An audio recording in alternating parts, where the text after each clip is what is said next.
ஏ மாட்டு வண்டி நாளோனு கேட்டு மனு கொடுத்தே மந்திரிக்கு மந்திரிக்கு வாராங்கய்யா காருளதான் அந்த வண்டி எங்க பேருளதான்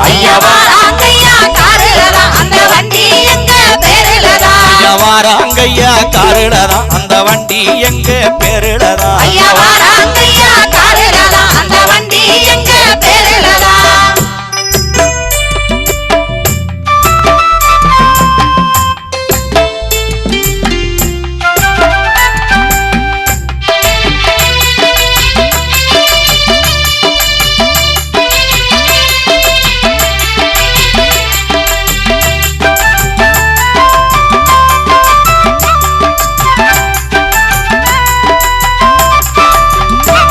ஒரு கையெழுத்து